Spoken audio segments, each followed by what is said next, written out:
教导我们如何了生脱死，离苦得乐，殊证无生。Will the Sangha weekly virtue out of compassion for the sake of this assembly and all living beings, present the wonderful Lama will to teach us how to live suffering and attain bliss and birth and death, and quickly realize none but. Namo tassa bhagavato arahato samma sambuddhassa.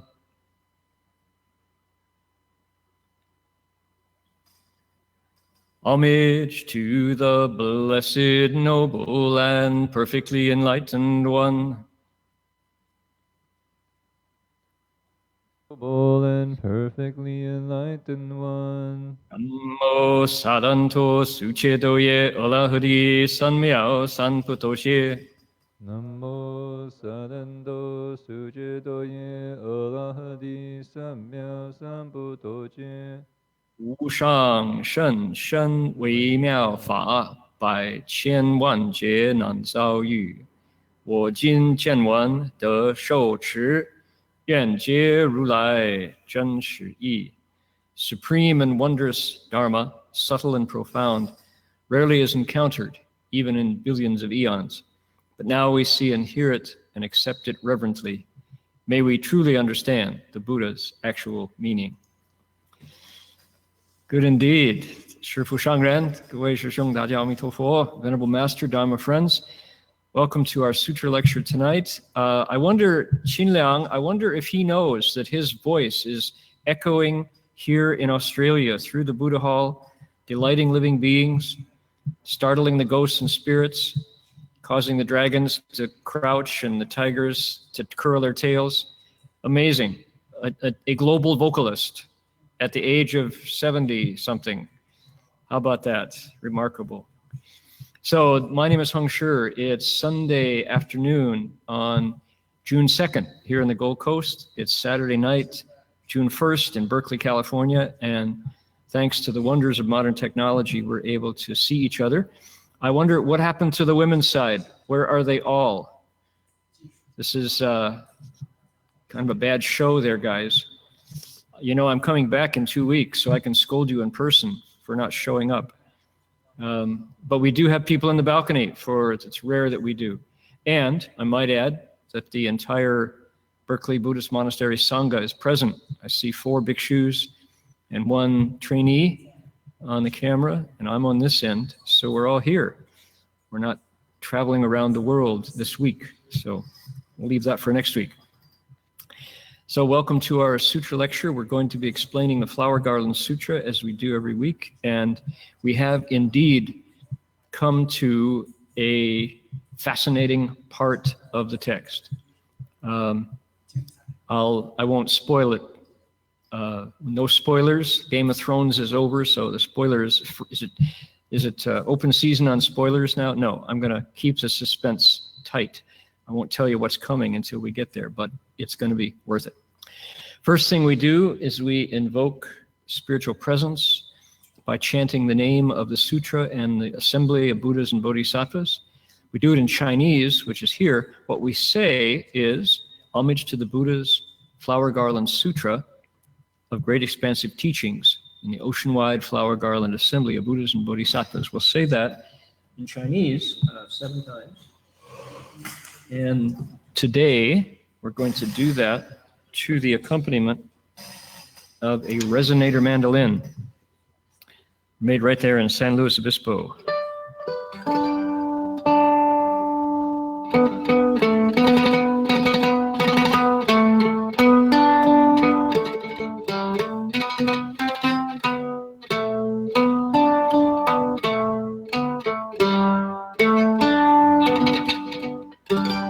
That's the melody. We're ready? Put our palms together and let's invoke the Buddha's presence.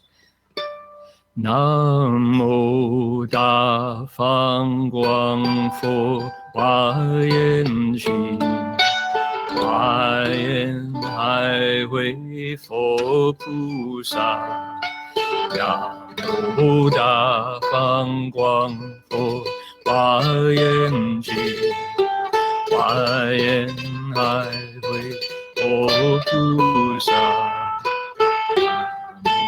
Da Fang Guang Fo Hua Yin Ji Hua Yin Hai Hui Fo Pu Sa Da Fang Guang Fo Hua Yin Ji Hua Yin Hai Hui Fo Pu Sa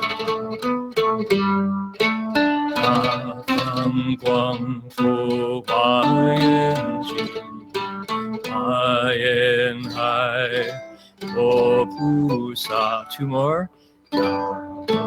Da Fang Guang Fo Hua Yin Ji Hua Yin Hai Hui Fo Pu Sa. Last one. Da Fang Guang Fo Hua Yin Ji Hua Yin Hai Hui Fo Pu Sa. All righty, here we go. Now, we, as well as webcasting directly to Berkeley from Gold Coast, we are also, at the same time, translating and webcasting into China. We have our volunteer staff here, our team members who are working hard every week to translate what I'm saying into Mandarin and then sending it across the Great Firewall into China so people can listen in. So we've got at the very minimum, 3-nation, 3-continent webcasts happening every week. But to make it more interesting, we have people dialing in from YouTube, and that is the YouTube Live, Dharma Realm Live channel. In fact, that's the largest number. People who are comfortably behind their computers or smartphones or tablets or live Apple TVs watching this lecture. And so we're delighted that we're making the most of the tools that we have. And interestingly enough, none of it is specialized hardware or software. It's all off-the-shelf stuff that, following our teacher, the Master Shenhua, the late Master Chan Master, who used every technological boost to spread the Dharma, from IBM Selectric typewriters with Sony reel-to-reel acetate tape recorders, to record and then on the spot translate, and then to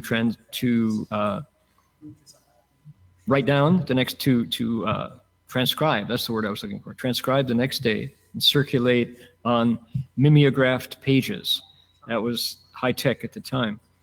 And the first computers using CP/M, which was the predecessor of MS-DOS, which was the basis of Windows.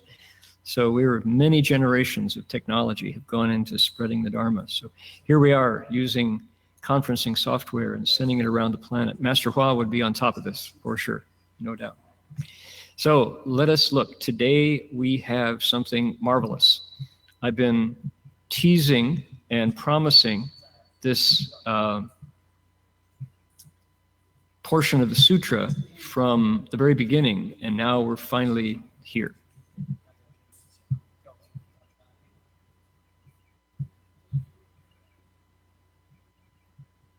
This is last week's section of the text.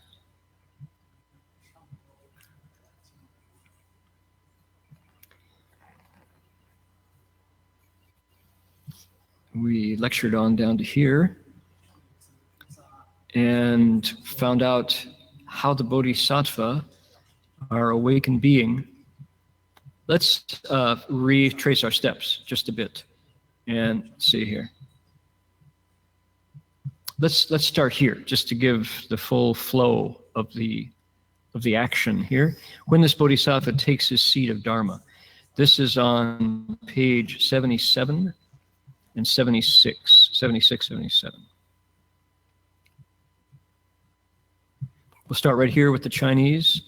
Okay, those of you who can, palms together and let's read. Ready? Here we go. 此菩萨处于法座，欲以一因令诸大众皆得觉了，即得觉了。When this Bodhisattva takes his seat of Dharma, he can, with a single utterance, bring everyone gathered there to understanding. Okay, that's our key to what's going on here. What is it? This is a Buddhist sutra, teachings of the Buddha, delivered at a certain time historically to a certain audience, and it's found its way down to the 21st century, and we're in a process of translation. This is by no means the last word in rendering this sutra into English. It's, you could say, a pioneering effort. Our teacher spent 9 years explaining this text every single night without fail. So it's a long road to getting this into English, but here we are, right? We just did it in Chinese and now we're looking at it in English. Please take it upon yourselves to improve it for generations to come. Let's hope that somebody will pick it up and say, no, I don't think that's complete. Let's try it again. So what is the topic? The topic is someone called a bodhisattva, an awakened being, someone who's no longer asleep. And it could be a man, could be a woman. The gender is irrelevant here. Bodhisattvas can switch bodies, right? Multiple bodies. So gender is embodied, and this is not bound up in a single form. What is the bodhisattva doing here? This awakened being is teaching. He's in the process, or she's in the process of becoming what's called a Da Fa Shi, a great Dharma master, big Dharma master, mucho grande. He's a big Dharma master, not by size. He's not an NBA type player, 6'7", 280 pounds. He's not. He is big in capacity, big in understanding. And the sutra has been stepping us through his education. So this text is a manual. It's a how-to. It's a textbook of how to make a bodhisattva. And our bodhisattva has absorbed all of this knowledge in this chapter. This is called ninth. We're on 9th stage. D out of 10, right? 9 out of 10. And the bodhisattva has been absorbing all kinds of information and knowledge that he takes the data, turns it into information, takes the information, turns it into knowledge, takes the knowledge and turns it into wisdom. So we've been watching this growth, this learning, this development. He's big. This is a big heart. And we discovered that last week, that his vows have to do with teaching. He's going to teach no matter what. With those vows comes this new ability. And this is the tricky part.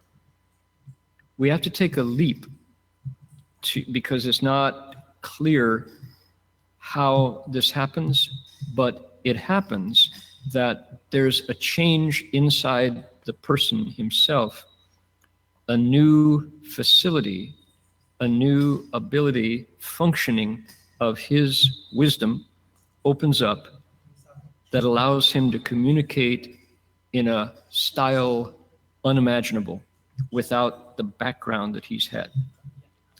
This section of the text celebrates language, speech. We spent 2 weeks going through 10 kinds of eloquence. That's what the sutra is talking about.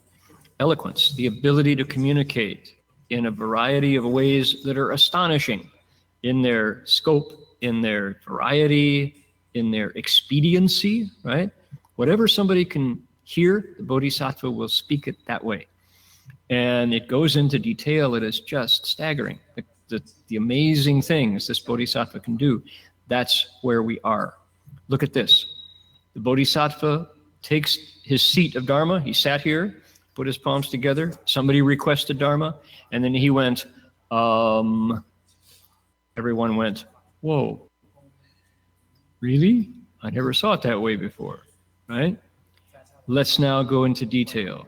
Here we go. Now, we actually touched this last week, but it's worth it to get the flow. Ready? These are the 或时, sometimes, at times, or from time to time. Okay? What I'll do, I'm going to read all the Chinese down to 如是所念 down there. And it's a long chunk, but we'll go rapidly through, and then we'll do the same on the English, because we've actually covered half of this last week. Ready? Here we go. 或是欲以种种因声令诸大众皆得开悟，或是心欲放大光明演说法门，或是心欲与其身上一毛孔结言法音，或是心欲乃至3000大千世界所有一切行无形物，皆悉演出妙法言音，或是心欲发一言音，周遍法界，悉令皆了，或是心欲一切言音，皆作法音，恒住不灭，或是心欲一切世界消敌钟鼓，及以歌咏一切乐声，皆言法音。或是心欲令一字中一切法具言音差别皆悉具足，或是心欲令不可说无量世界地水火风四大具中所有为整一一真中皆悉演出不可说法门，如是所念一切随心无不得者。All right, are we ready? What was all that about? Let's find out. At other times, he uses myriad utterances to bring everyone in the crowd to awakening. At times, he radiates great light to express the methods of Dharma practice. Sometimes he proclaims the sounds of Dharma from each and every skin pore on his body. At other times, he makes objects, both formed and formless, throughout the threefold, large, thousand-world universe, proclaim the sounds of the wonderful Dharma. At times, he utters a single sound that pervades throughout the Dharma realm, bringing all to understanding. At other times, he makes all sounds whatsoever become sounds of Dharma, abiding constantly and never stopping. Sometimes he makes the musical sounds in all worlds, be they reeds, flutes, bells, drums, or songs and hymns, express the sounds of Dharma. Sometimes he fills a single syllable full of all the many sounds, words, and phrases of the Dharma. Sometimes he makes all the fine particles of dust and all the great accumulations of earth, water, fire, and air in more world systems than could be described from within each mode of dust, proclaim indescribably many gateways to the Dharma. Everything happens according to his thoughts, without exception. Right. My goodness. So the lead sentence was, he sat down, this Da Fa Shi, this big Dharma master, and with a single utterance made everybody understand. They connected, right? It was just a sound, but it was all it took to make everything line up and speak. But there are other times, other situations, when he uses all kinds of sounds, myriad utterances. He talks a lot, not just a single sound, to bring everybody in the crowd not only to understanding, but to a new level, to enlightenment, to awakening. Okay? So, okay. What else? Sometimes light, to express the methods of Dharma practice. So, language is usually an audible thing, right? Usually it's the ear organ. Well, the ears don't record light, the eyes record light. Sometimes the bodhisattva uses a different organ to express how to cultivate. Okay, like, What else? Sometimes skin pores of his body express the sounds of Dharma. What is this? Does everybody know the word synesthesia? Right? Synesthesia is, in some cases, until it's named, can be considered mental illness. We have a close friend who grew up synesthetic, is that the word? Which is to say, the sense data didn't observe the boundaries of the normal senses. Sights went into sound. Sounds took color. Touch made smells. Tastes made ideas, right? The six senses merged and kind of twisted their wires. Our friend who grew up this way was considered mentally ill. They didn't know what to do with her because unpredictably, without warning, she could suddenly be overwhelmed with a situation that everybody else would go, oh, come on, we're just walking through the mall. What's the big deal? And walking through the mall would make her just curl up because the senses were merging. And a gifted, compassionate doctor heard about her and said, no, don't force this on her. It's a gift. Don't tell her she's sick if she can't conform. Teach her how to paint. And put paintbrushes, artists' paintbrushes in her hands, and suddenly out came these astonishing canvases of what it was like inside her body to have the six senses merge and talk to each other. So synesthesia. Here is our bodhisattva, his skin pore. What is that? That's Xia Sheng Chang Wei Chu, right? This is the sense organ of touch of the body, the skin, not the eyes, not the ears, not the nose, not the tongue, but the body is now also used to communicate. Sounds of Dharma come from another sense organ. What else? Sometimes he can take the powers of speech and put them into inanimate objects, or objectless sounds comes out of space, right? Voices out of the air. Now, somebody is thinking, man, oh man, LSD, psilocybin, mushrooms, why is this person? And no, it's a different kind of perception, right? Aldous Huxley, The Doors of Perception, right?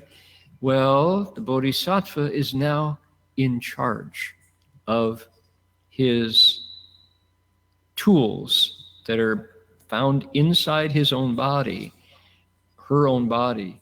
And indeed, simply by exploring the potential of his own human apparatus, has now transformed it using the Dharma into tools that function in a whole new realm.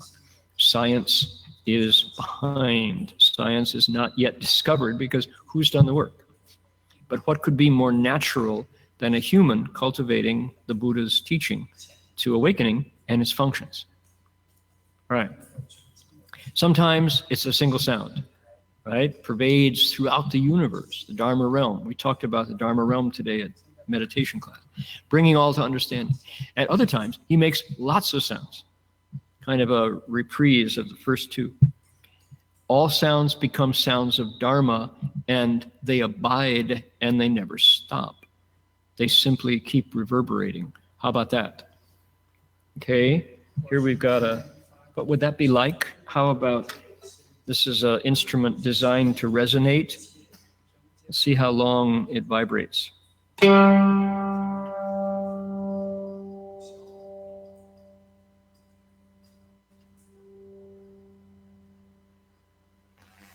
Still vibrating. can feel it. It's diminishing. But who knows? Maybe it's gone all the way to New Zealand by now. Maybe it's down in Christchurch. Right? The Bodhisattva can do this with anything, with mandolins, with violins. He just keeps moving the bow, right? And those sounds never stop.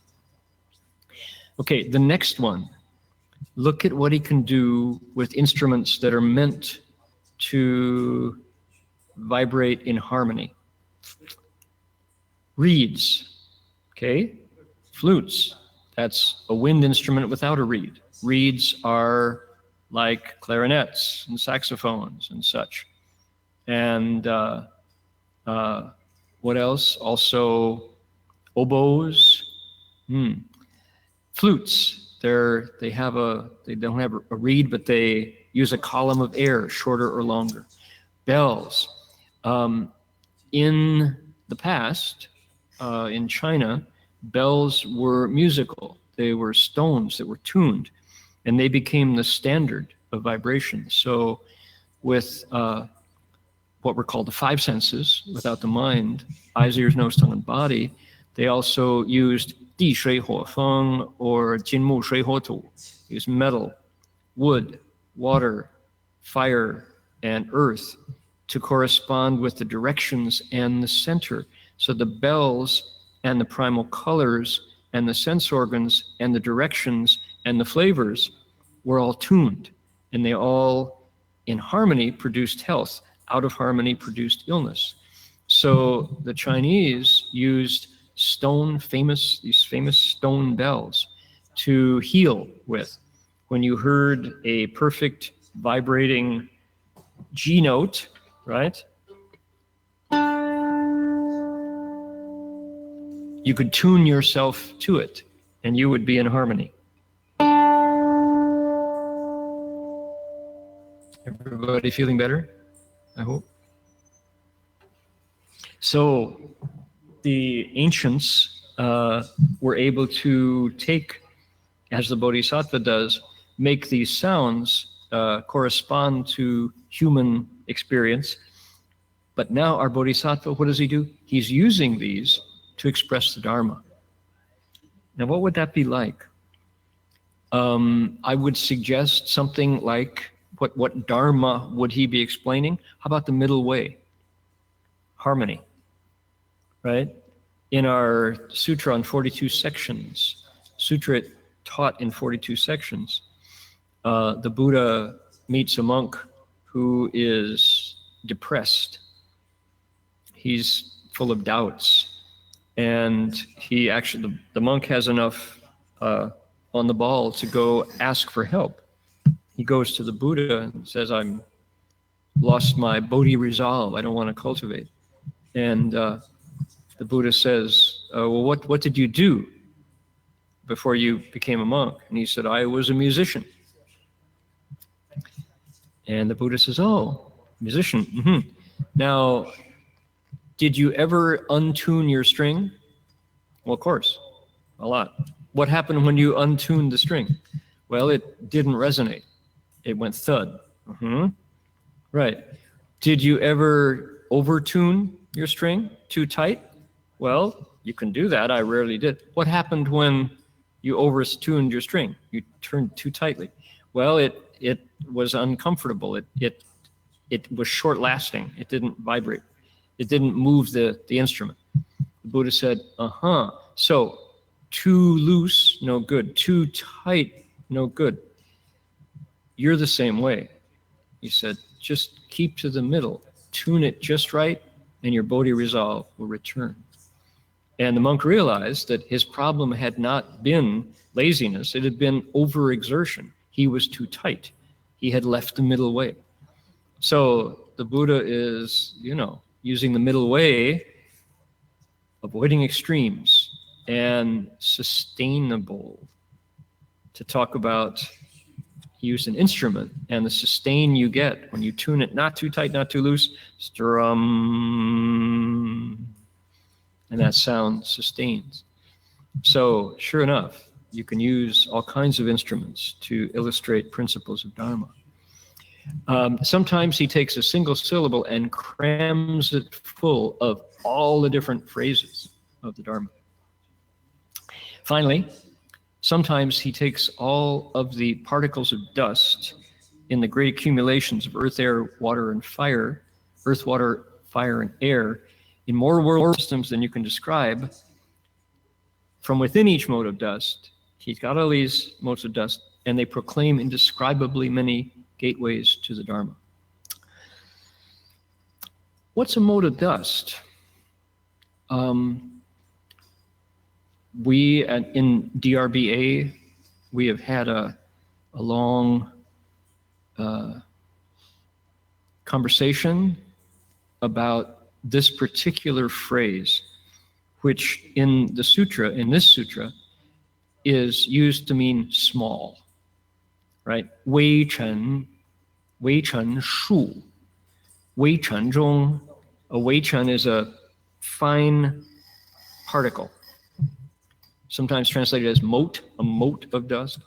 Well, the conversation is going on about, is it talking about particles of dust, or are we within our rights to say atoms?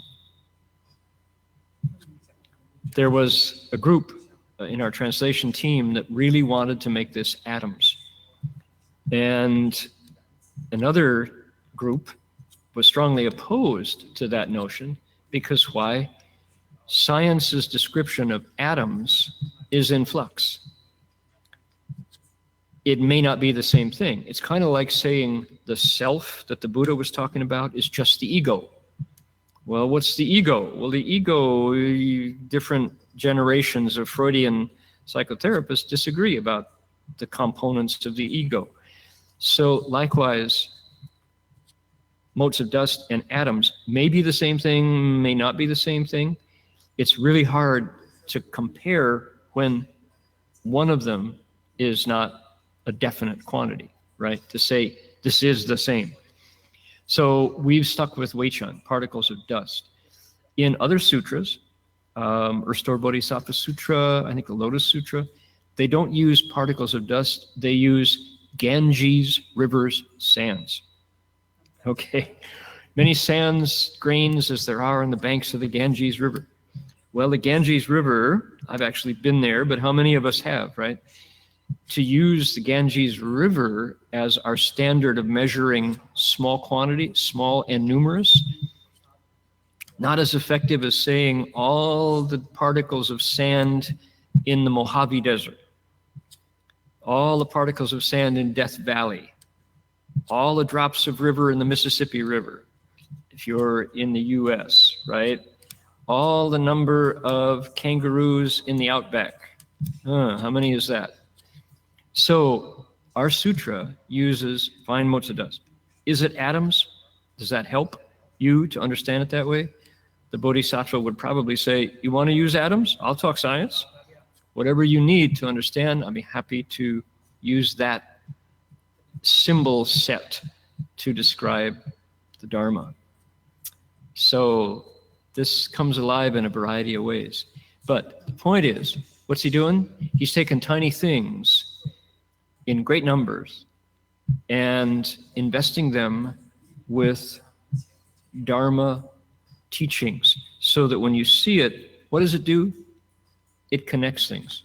You understand, right? You get it. Everything happens according to his thoughts without exception. What kind of a monster have we created here, right? Well, maybe if it came without cause, just it's kind of popped into being, this ability, or maybe if it was with an intention to harm or something, you could say a monster. But in fact, we have watched this ability develop step by step by step, gradually over time, right? This is completely within cause and effect. And we as a culture are so invested in science, having the answers. And in many cases, It does, and that's, you don't go too far wrong. But not all of human experience can be tested with science's methods, right? Some of it, anything that goes beyond measurability, science can only conjecture. So science, I think, helpfully can be seen as tools that allow us to measure and ask questions. Science proceeds from the question, what, how many, how fast, how heavy, describe it, compare it, analyze it. Those, what is it, right? Those are the questions that science proceeds from. And Buddha Dharma, the Buddha did the very same thing. His question, his project was, I've suddenly witnessed suffering. Old people, sick people, dead people. I never knew that this was part of being alive, and I reject it, said the prince.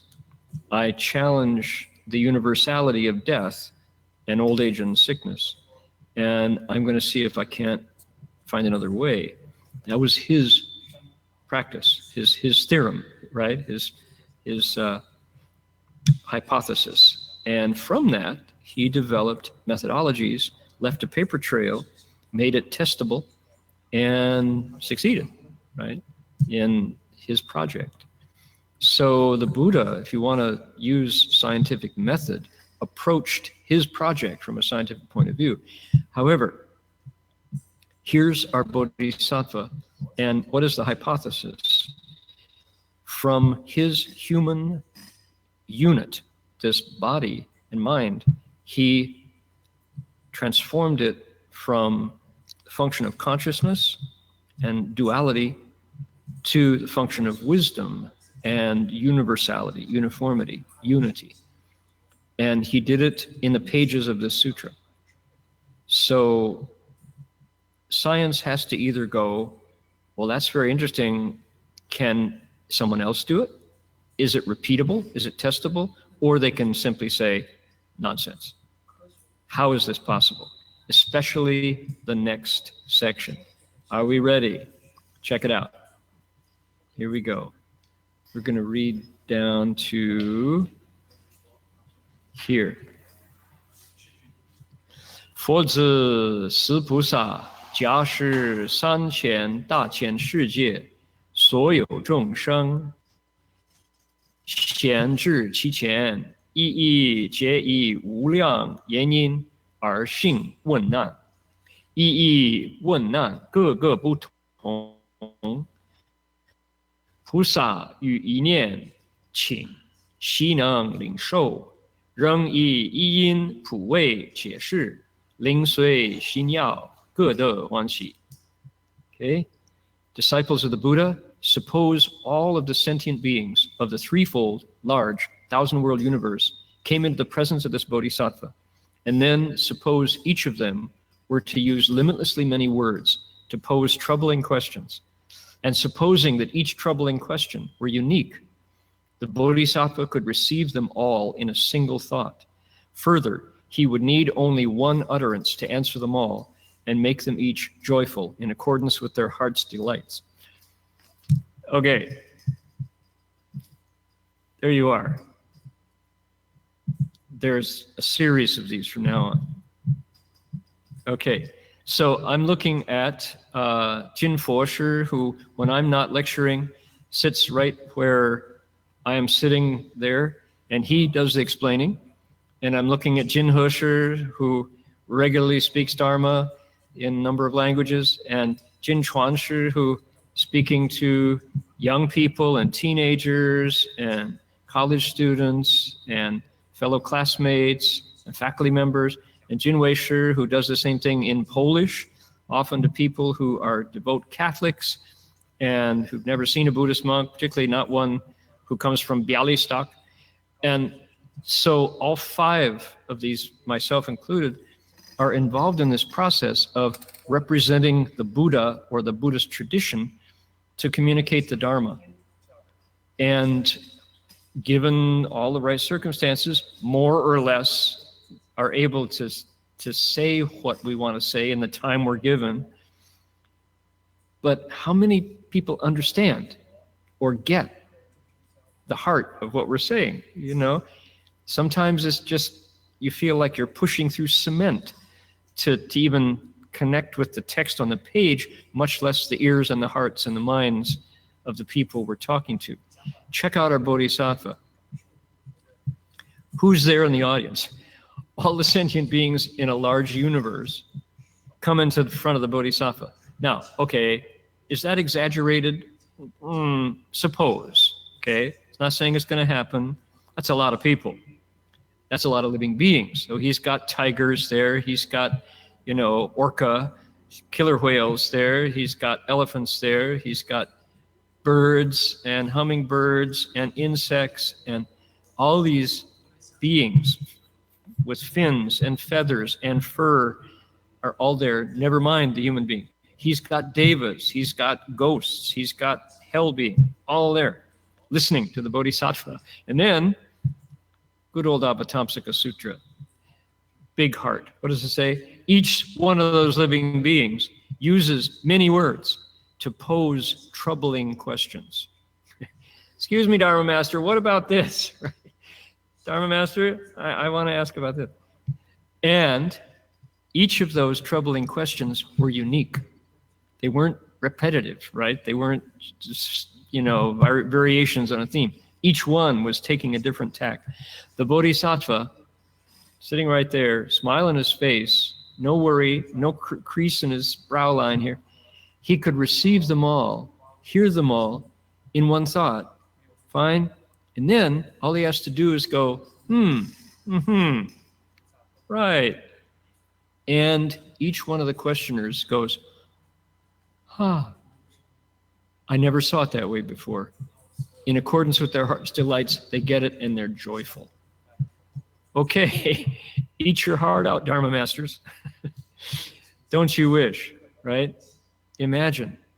This is, I mean, for anybody who's involved in teaching, even if you're teaching your kids, if you're trying to get across to your kids how, you know, you're negotiating something, you will let them watch the forbidden television show if they do their homework, right? The show that they, not forbidden, it's just they can't watch it till the homework's done. So they get it and they go, okay, Mom, let's see, I got 45 minutes till the show's on. Okay, I'll do it. And they go off and they open their books and they're just done and they can watch the show. What a wonderful moment of communication on the part of the mom, right? What a relief. They did their work and they got their reward. Lesson learned. Wowee. And no blood was shed, right? And no voices were raised and no threats were made. Wowee. Communication, right? Now, here's our Bodhisattva. And sure enough, the Avatamsaka loves to exaggerate. This is the Sutra of Totality, the Sutra of the Dharma realm. It's every living being in a threefold large 1,000-world universal system comes with unique questions. The Bodhisattva goes, oh, and they all go, and they get it. Really? Yeah, really. What's going on here? The sutra is not doing comedy, you know? This is not like satire. It's not exaggeration for effect. It's talking about a function that is now awake and working in the Bodhisattva, but is part of every one of us. These abilities are hardwired in your nature, in my nature, waiting to be activated, waiting to be booted up and run. Right? The circuitry is there, but it's all latent potential until we power it up, run some juice through it, and tie it to vows. That's really key. These abilities arise by need, not to play. This is not goof around time. It's not demo science project. It's The Bodhisattva wants people to get out of their pain. He wants them to wake up and follow the Buddha to liberation. And to do that, they have to change their own habits, right? They have to become different people. And the only way that'll happen is if they're taught and they believe and accept what they're taught. The person teaching them has integrity, has virtue, is worth listening to. If that foundation of trust is there, this Bodhisattva drives his truck through that open door and says, here, take some Dharma wisdom, it's yours, it's free.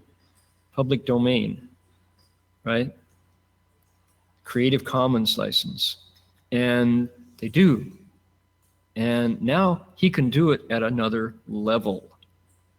This is a level of communication, a celebration of language that I don't know any other literature that I've ever read that touches this, comes close to this, in talking about the potential for communication among ordinary people, one of whom happens to have been training as a bodhisattva.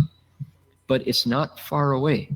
That's the point I want to make, is this is completely intrinsic, inherent in all of us. If we follow the Buddha, take the Avatamsaka as the standard, and then do the work. Amazing, right? Okay, so far so good. Any comments? Jin Chuan, Jin Wei, Jin Fo, Jin He, anybody got a reaction? So I'm coming on strong here because this is it. This is what I wanted to share about the ninth stage. Yes, no, anybody? We can move right ahead if you don't. Think about communicating at this level.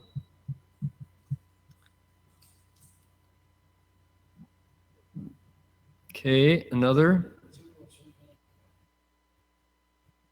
There's a bunch of these. Here we go.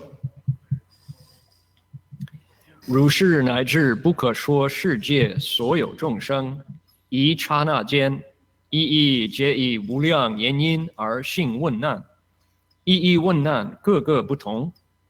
菩萨于一念请，悉能领受，一一一因，普为解释，各随心要，令得欢喜。Okay, the second half is the same. Suppose as many sentient beings in indescribably many world systems did the same thing. Each of them, in a single instant of thought, used limitlessly many utterances to pose troubling questions, each question being unique. The Bodhisattva could receive them all in a single thought. Further, he would need only one utterance to answer them all and make them joyful, each in accordance with their heart's delight. Oh boy. So, do we know what it said? Okay, we got sentient beings, same world systems, the same. Each of them, in a single instant of thought, used many utterances, not one, to pose troubling questions, not just one per living being, but many, each question unique. The Bodhisattva could receive them all in a single thought. Further, he would need only one utterance to answer them all and make them joyful, each in accordance with their heart's delight. Holy mackerel. So, I don't know, as being somebody who depends on language to do my work, this just is delightful. I mean, this is so neat. And as we approach the ninth stage, this was what I wanted to get everybody to, because this is really the the dramatic highlight of this particular chapter. Is after all the work the Bodhisattva did, now he's got these abilities. He's working, he's serving now as the Da Fa Shi, the great Dharma master. And he's able to teach everybody with a single utterance, no matter how hard they are trying to stump him. Let's stump the monk, right? Let's trouble the monk. How difficult is this? I remember we mentioned Christchurch. It wasn't Christchurch, it was actually then Auckland. we were visiting a friendly Taiwanese monks branch monastery in Auckland. And it was a nuns monastery. And we had arrived, we'd been in Australia. This is already, almost 20 years ago. And we were booked in for a Dharma talk. And I could tell that there was a bit of tension in the air. They were certainly glad to see us and very hospitable, but there was something going on. And so we had a delegation of about, I guess there were 5 monks and lay people. And we all sat up on the Dharma stage and gave a standard Dharma talk and greeted everybody. And these were largely Taiwanese migrants to New Zealand in the community who brought their Buddhism with them from Taiwan. And after my talk, we took turns, and I was the chairperson. And after my talk, a layperson from their community stood up.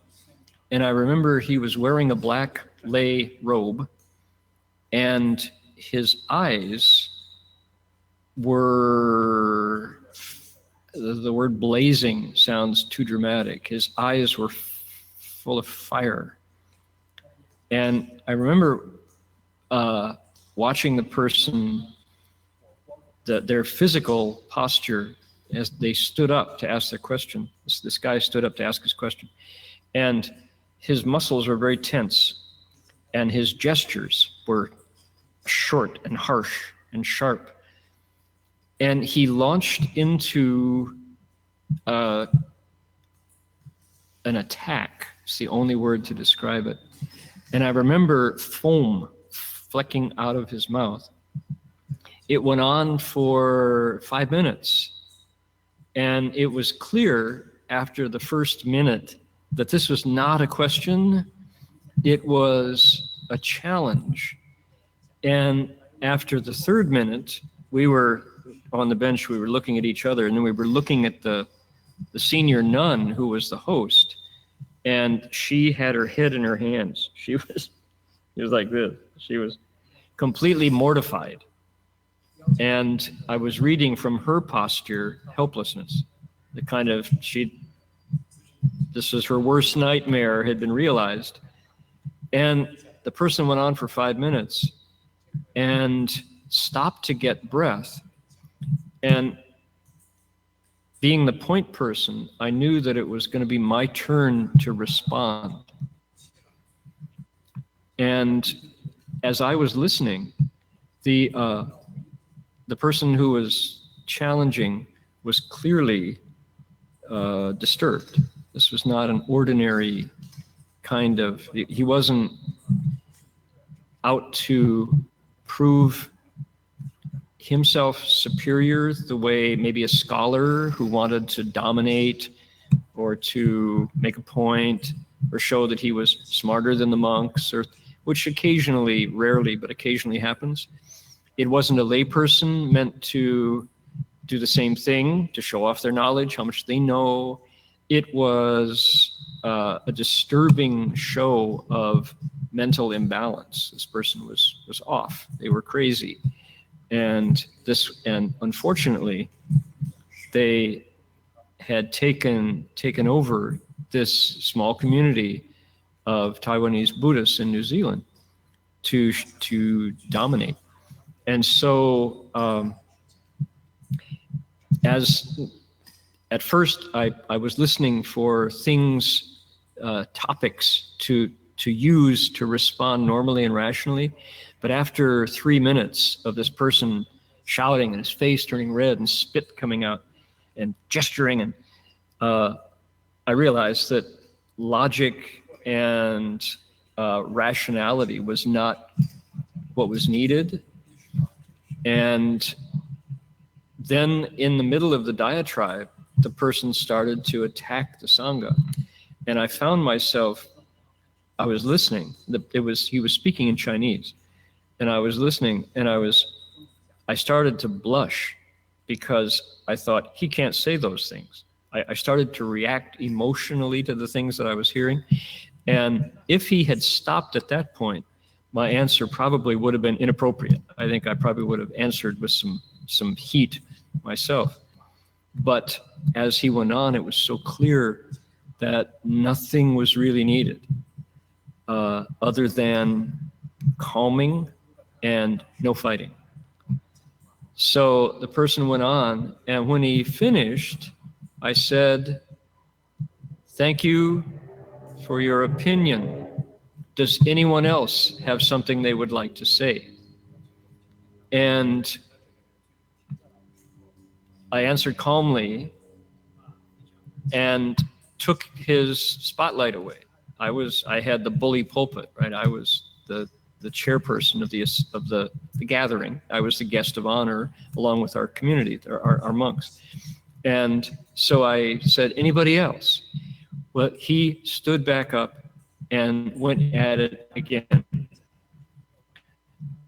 angry that he had not been honored or given, anything to fight back with.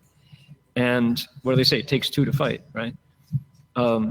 So he went on, and at that point, he just was going, egging himself on. And I took the bell and I said, "It's time now to transfer the merit." And I just said, "Let's all stand." And we went on and let the person just run his tape until whatever was possessing him got tired. And everybody was so glad to have avoided any fire and other than what was coming from this poor individual. And we just did our transference and bowed and finished. And it's like somebody who'd been swinging his fists and couldn't hit anything. He just kind of wandered out. And the senior nun said, "Oh, I am so sorry that this happened. This person has been getting progressively worse, and we don't dare. We've canceled all our Dharma speaking because every single session ends just like this. He takes over and he destroys our harmony. Nobody wants to come when this is the only thing happening, is this person's spleen being vented." I said, "Well, that's really too bad. Can we talk again tonight?" And she said, "You don't want to talk again?" I said, "Yeah, we do. Can we do a sutra lecture? Let people know that they can come and we'll speak tonight. Chances are we won't see him again." And sure enough, had a sutra lecture that night, and the guy didn't show up.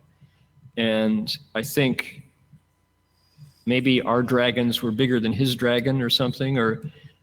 But it's when like they say, it takes two. And just Master Hua's expedient of bu zheng, refusing to fight, especially not in a Buddha hall, there's nothing to win, nothing to lose in a place where you're investigating principles that help us wake up, right? So anyway, that's in terms of what's our text say, in terms of pose troubling questions, right? Using limitlessly many utterances to pose troubling questions. As soon as I saw the Chinese, gu yi wen nan, right? Yi yi wen nan, ge ge butong, I thought immediately of this character in New Zealand. And we talked, and the monks said, they all said they were all sweating. Simply the intensity of the attack of this poor disturbed individual made everybody sweat. And everyone was trying to think, what would I say? What would I say? And if he had stopped when I was reacting 3 minutes into his attack, I would have been in trouble probably. But it took a little longer of listening to realize that this was not, there was no interest in Dharma. This was just a theater for this individual's neurosis to manifest. And the only kind thing to do was to just let it go. So, but when I think about, here's our bodhisattva, and this is one person, right? our bodhisattva is sitting here. He's got dust mote particles, numbers of living beings, each attacking from all directions, that continues, and they mean it. They mean to bring him down. And what does he do? He's not only able to respond with silence, he's able to say the right thing that they all go, oh, I've never seen that before. How wonderful. Okay, comments, questions? Anybody?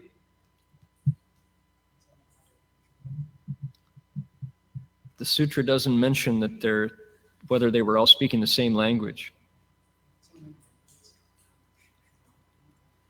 We had some guests yesterday who dropped in from San Leandro.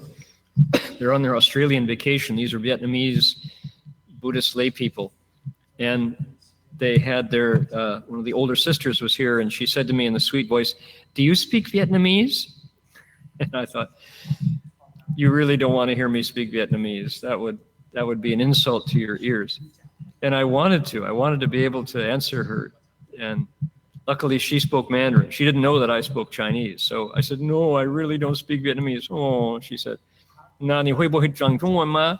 哦，会，好啊，好啊，你们就讲普通话就好了。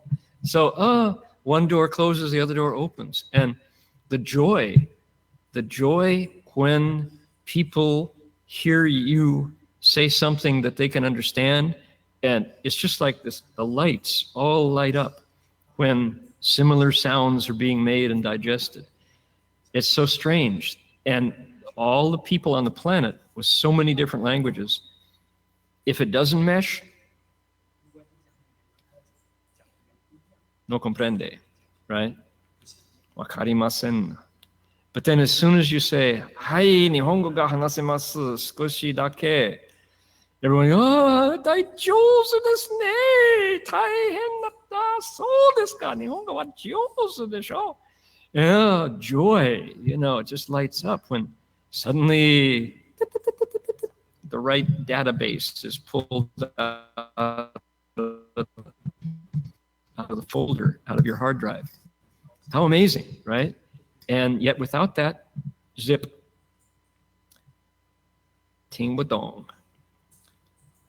Okay, one more. Let's do another one. There's a bunch. Ready?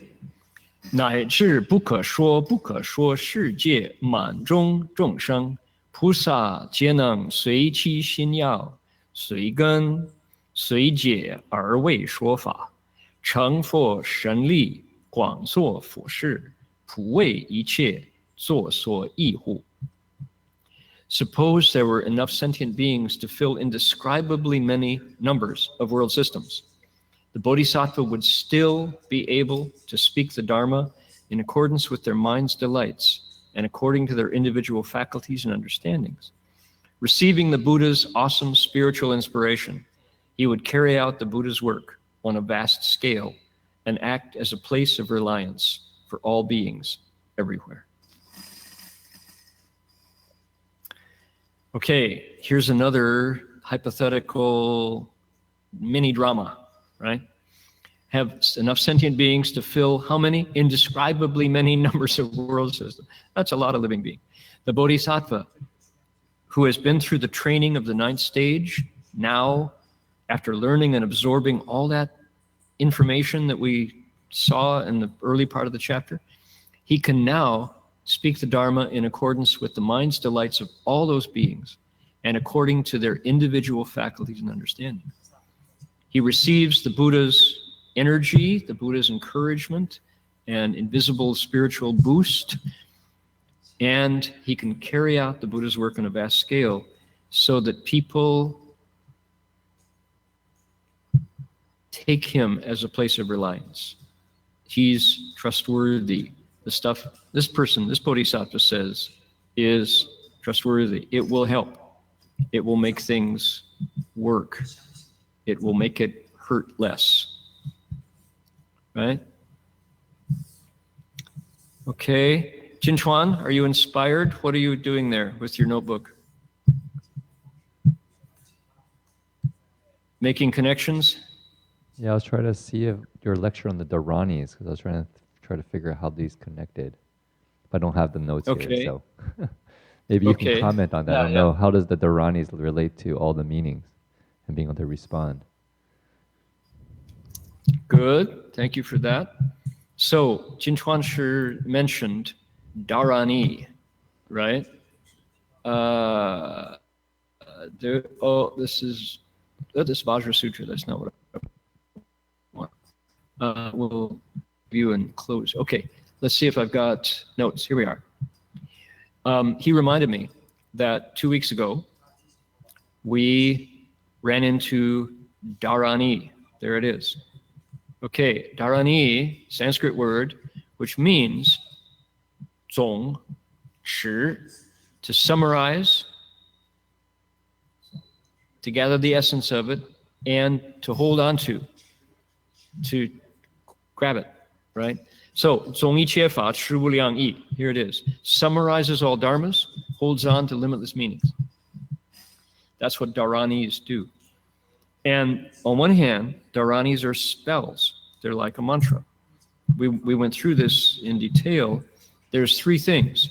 There are Dharanis, there's mantras, and they're what are called true words.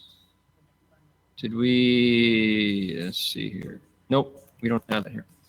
So three things that are Dharanis when it means the series of sounds that are called mantras, right? Namo Sadanto Suche Doye Ulahudi Samyao Samputoshe Namo Sadanto Photo Juju Shani Shan. 15 minutes of a big Dharani called the Shurangama Dharani.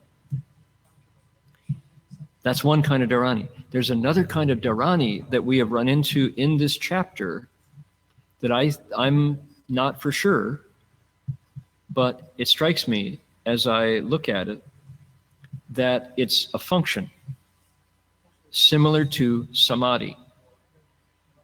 What is samadhi? Samadhi is something that happens to you in your meditation. You meditate a long time, you get to this place of stillness, you're not moving, and purity. Your mind is impartial and calm, and consciousness goes to wisdom. There's a flip, something happens, your wiring changes. That's samadhi, right? It's a function. Once you're in samadhi, oh my goodness, you're able to do all kinds of things that you couldn't do before. I believe Dharani is the same kind of thing. Our bodhisattva at the 9th stage, now this ability, this program, let's talk about it like a program on your hard drive, kicks in. And he or she is able to do the things we're reading about. Is that, Jinchuan, is that what you remembered? Or does that make sense to you? Or Jinwei Shi, or Jinho Shi, Jinfo Shi? Yeah, I was thinking of exactly the line you had, 总一切法持无量义, is kind of connected to the last section that we've been going over, because somehow they're able to gather in all these living beings and respond to them just as they need it. Because coming right up, I'll bring it up right here. They have something much deeper. To summarize all dharmas and hold on to limitless meanings. Summarizes all dharmas and sustains, maybe, limitless meanings. Okay, that's the one right there. That was Master Hua's regular description of Dharani. He would say, 总一切法持无量义. It takes all the dharmas and gets them down to a nub, and from that comes all the different meanings. So what I'm saying that's different here is it's not a mantra that lets the bodhisattva do this. I think Dharani has another meaning, and I haven't heard other people say that, so I could be wrong. This might not be the case, but it strikes me that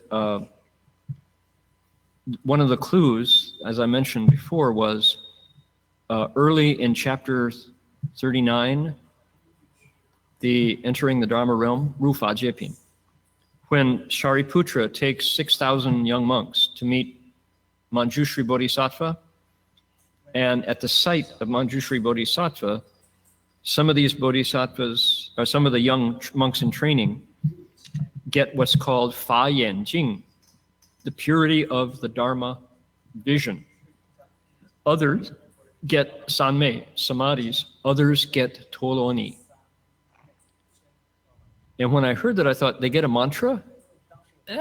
No, it must be something else. And then when our 9th stage bodhisattva gets all this training, and he gets, and we had 10 dharanis that he got, it's like, oh, maybe it's a new ability in his apparatus. That's what made me think about this. No, Dharma Master, this is Jin He. Hi, Jin He, yeah. I'm not sure about the Dharani. Maybe because I don't have any experience in that, but I've been wondering about how the Bodhisattva is able to do this, and my theory is that at the level of the mind, he actually connects or understands every single mind that he's speaking to. So I think the sound is just a vehicle for him to communicate with them. But I don't understand what that means. It's just a way for me to try to get the grips on how he can do it. Yes. Okay. So correct me if I get it wrong. Jin He said that the bodhisattva is able to, he knows all the minds of all the people and beings that he's talking to so thoroughly that by uttering sounds from that place, they connect. Is that accurate? Yeah. Okay. So that occurred to me too. And if you think about it like what? Imagine a tree, and the tree has, how many branches, how many branch tips, how many leaves on those branch tips. They all come back to a trunk, and the trunk goes down to roots. And so from a single root, if you touch that, you're, in theory, touching all the branch tips with all the leaves. Maybe the bodhisattva is so deep in his mind, his meditation and his practices have brought him such stillness that he can speak from a root of wisdom that then immediately, at the same time, simultaneously touches every leaf, of which those are living beings, something like that. But yeah, so I think that I have a picture for that, is try to grasp what's going on here. So this is, it's still the case that he is in the role of teaching Dharma, and there's utterances happening, right? It's the steps that we looked at today. He is in the process of communicating. He's a communicator, he's a teacher. He's expressing ideas. And I think we lose some of the richness if we assume that he's only sitting in a chair talking. I mean, the sutra said this bodhisattva can use everything to teach, right? And what occurred to me, I don't have, let's see, maybe I do. I believe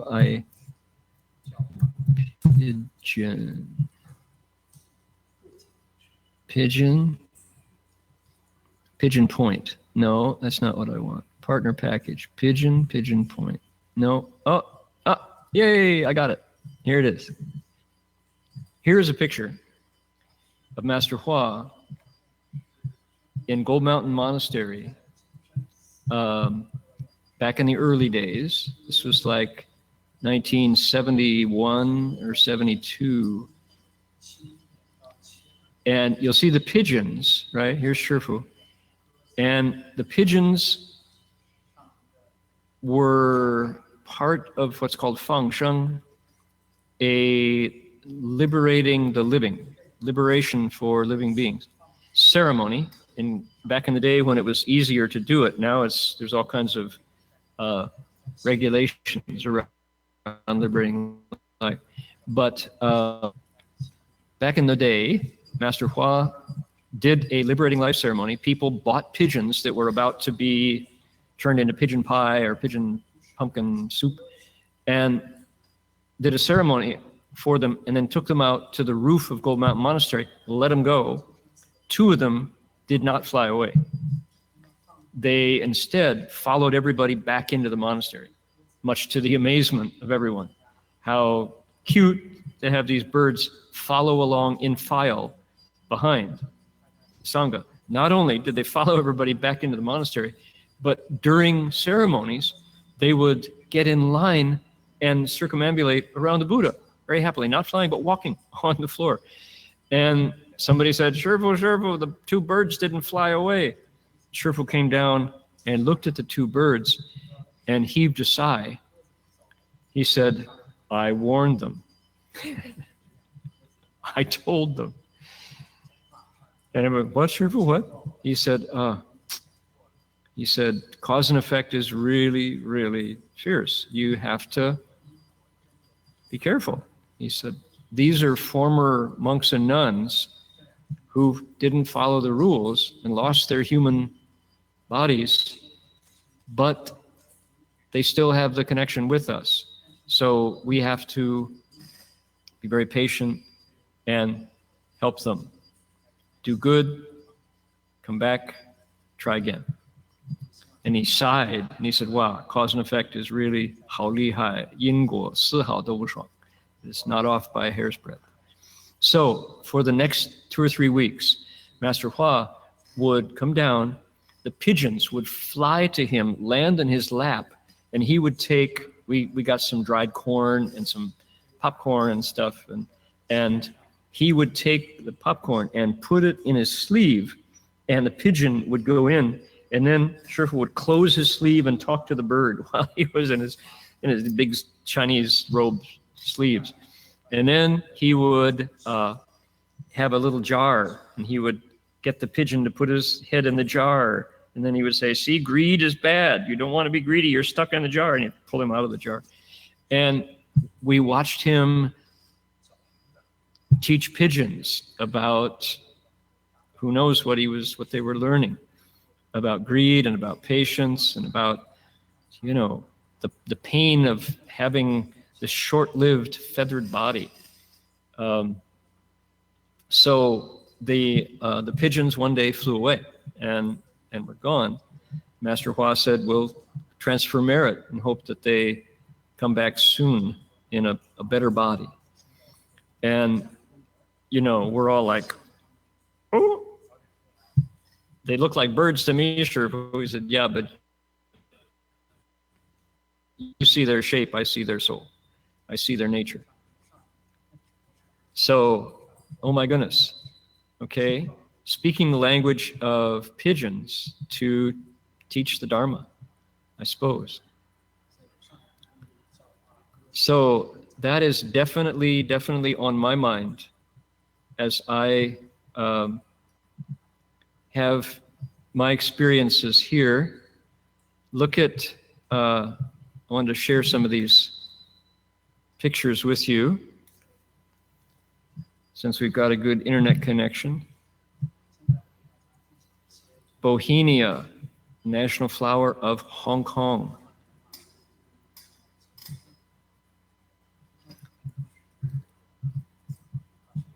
Bird dreams. Australia, Aboriginals talk about dream time.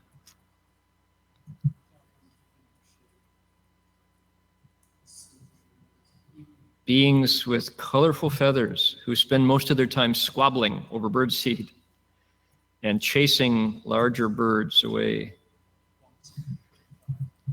And yet, right outside the door, regardless of rain, heat, daylight, nighttime, 如如不动, thus unmoving, sits the Buddha. Now check out my kookaburra friend flying in for a piece of veggie ham. Fuji camera captures the motion. Wowee. On one hand, it's beautiful. On the other hand, having a bird's body can't be a good deal. That huge beak.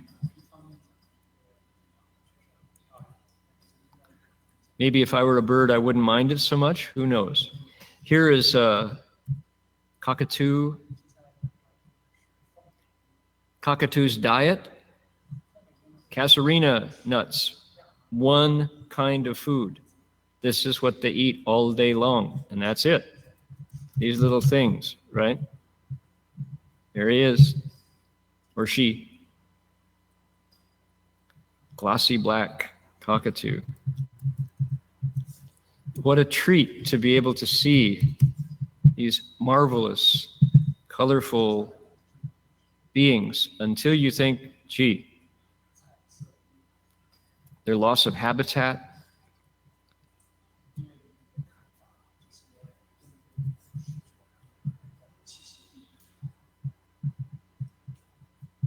prey to larger birds, hawks and eagles, owls, pull them out of the air.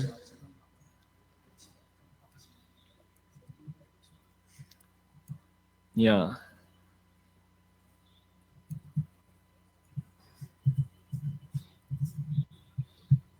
So for me, it's a blessing to be able to even witness these creatures who, because of Australia's unique geographical situation, have remained unchanged for millions and millions of years.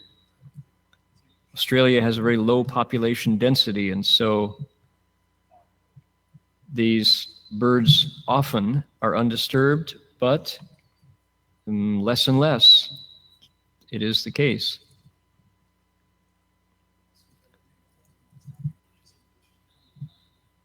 Spectacular. These are rainbow lorikeets.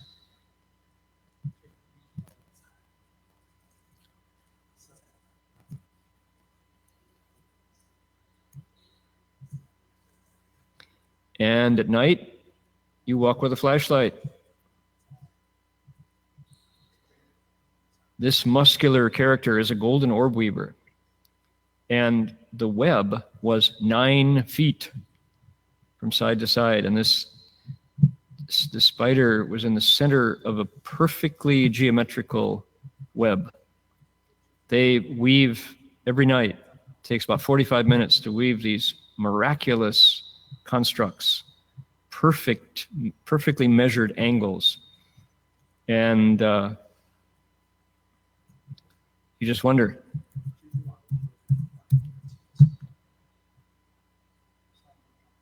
Conversation with a kookaburra. Making a point.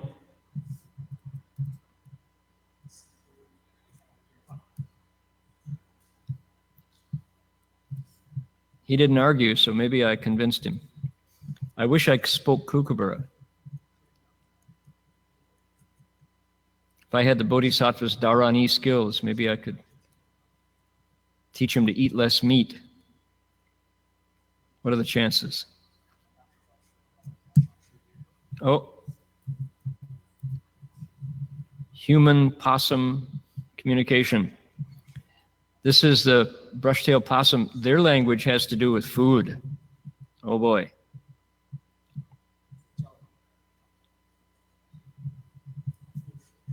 It's a deal.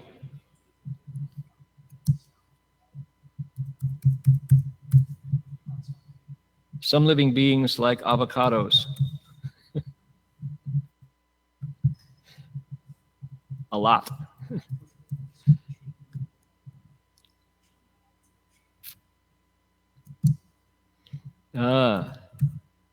Last two here. This is at Currumbin Wildlife Sanctuary. This is a wedge-tailed eagle, Australia's apex predator.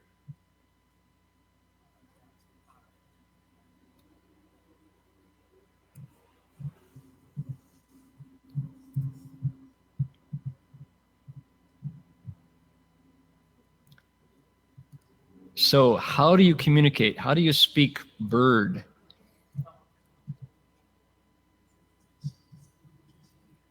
And to realize that birds and possums and spiders are living beings,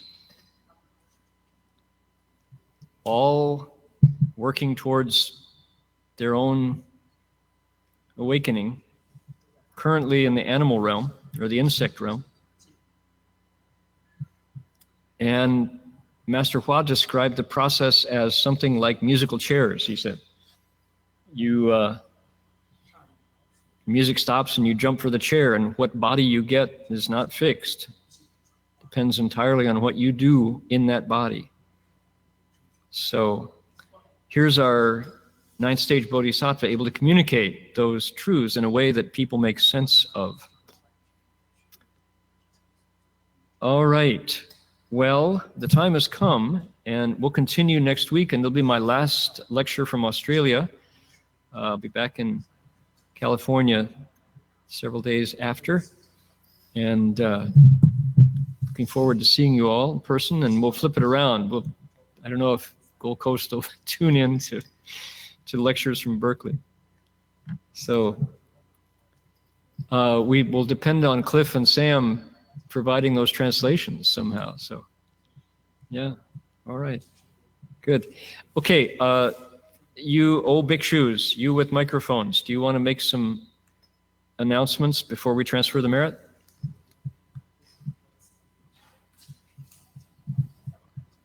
Tomorrow we have the all-day recitation of Amitabha Buddha's name. So that'll be starting at 7:30, going to 4:30 p.m.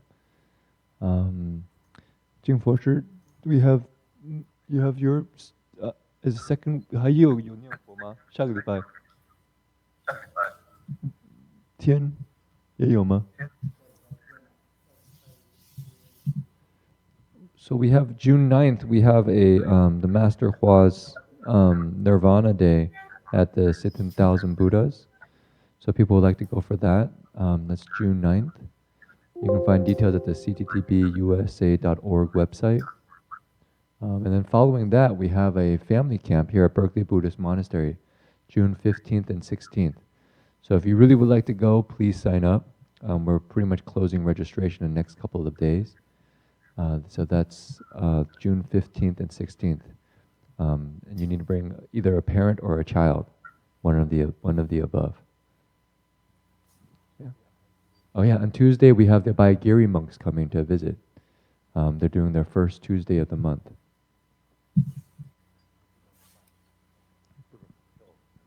Oh, we do have the Student Center retreat on the end of June, and then there's the Global Buddhist Conference at the last weekend of June. So lots of Dharma events.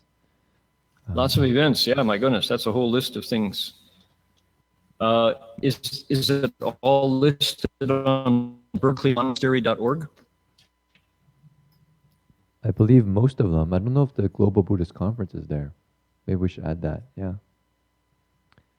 Yeah, we should. Yep. Okay, how many folks are tuned in on YouTube today? Have we got a total?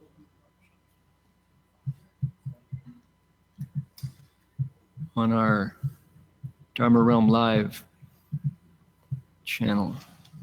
51. How many have we got in China today? 36. Mm-hmm. Okay, indeed. Should we dedicate the merit? Thank you all for joining. Appreciate your support and interest in this exploration of an amazing text that is little known and little appreciated. So we're trying to fix that. Here we go. Let's transfer the merit.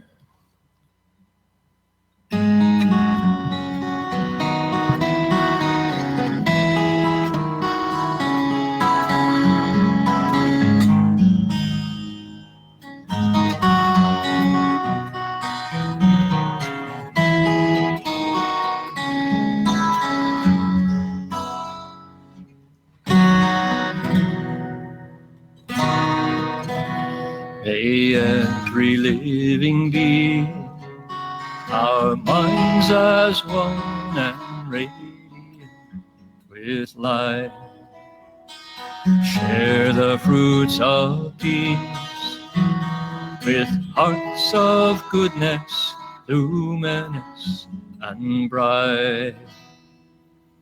If people hear and see how hands and hearts can find in giving unity, may our minds awake to great compassion, wisdom, and to joy. May kindness find reward.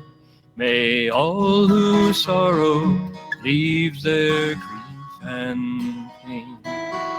May this boundless light dispel the darkness of their endless night. Because our hearts are one, this world of pain turns into paradise. May all become compassionate and wise. May all become compassionate and wise.